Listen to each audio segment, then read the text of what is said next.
It's not just your life. You're putting your schedule in our hands, the experience you receive, because when you're on your plane, you're on our plane, and making sure we get you where you need to be in the condition and the shape you want to be in terms of how you're traveling, whether it's first class, whether it's basic economy. We take and have a standard of service for all levels of customers at Delta.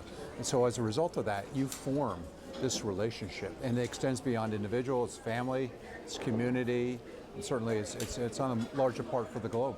But it's a relationship that can be damaged and or destroyed, as many airlines have discovered.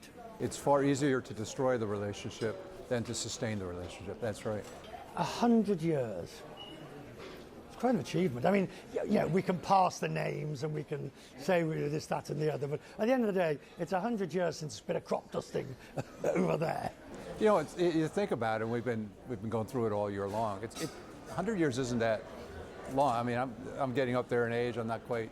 You're not up my level yet, but you're working on it. You think back, even 50 years ago, what this business was then to what it is today. It's changed dramatically on a global scale, a product premium in terms of the volumes of people that we transport, and thinking about all of the turbulence this industry experiences over that time frame, the ups and downs. To be the first airline in the U.S. to get to 100, that's a hell of an achievement. Let's talk on the growth area. We've international. It's the big growth, but everybody's doing it, and you're doing it with a combination of partnerships, JVs. How do you see that growing?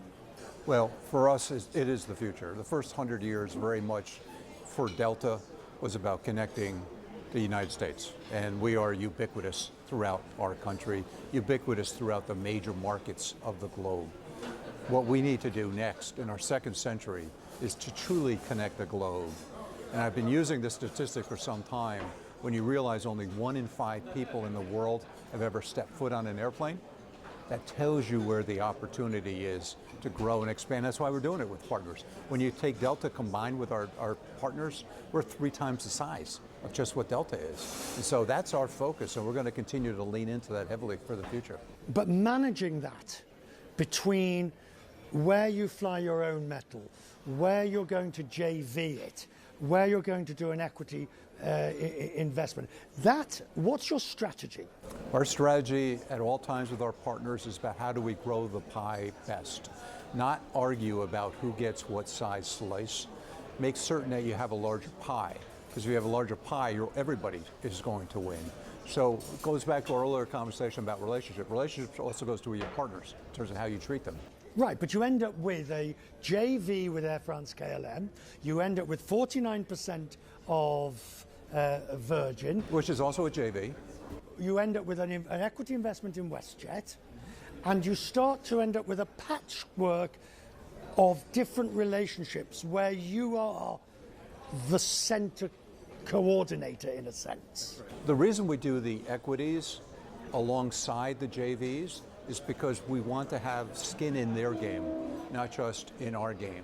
Meaning we want to go inside those companies, be on the board, be in the ownership structure, so that we're taking care of our customers when they're flying on that metal and making sure we have the best influence we can with them. There is still a belief that your AI, not you, the industry, is going to somehow use AI to individually, dynamically price. That they spot Quest, they know what Quest will pay, and they're going to price accordingly. I wish we were that good. Because your prices would be really high. And no, the reality is it's not possible. We have 100 million price points out there for sale at any point in time. The ability to go down to that level of detail, first of all, you can't build, the cost of doing that to track you is not what we're interested in. What we want to do with AI and pricing is very much how do we simplify the process to move faster for everybody. Machines have already always run pricing in our business, and they've run it for years. Right now, the machines are running it based on fairly simple algorithms, kind of matching what's here, matching what's there, and trying to keep up. We want the future to be a world where AI has the ability to understand our brand, understand who our customers, not individually, but in aggregate are, and what they're looking for, and how can we make certain we're getting not just the best pricing, but sometimes a lower price, and sometimes an upper price. How does that work in reality, though? In reality is that you got machines that are running 24/7. Okay, and so today, while we say we have machines running pricing, they do it, but it's under the auspices of managers who watch and manage the machines. In the future, we want those machines to be pricing many, many more itineraries than they currently do, giving them a lot more authority to be able to be more flexible and more agile where we see opportunity. But at the same time, we can't keep up with that from a human standpoint.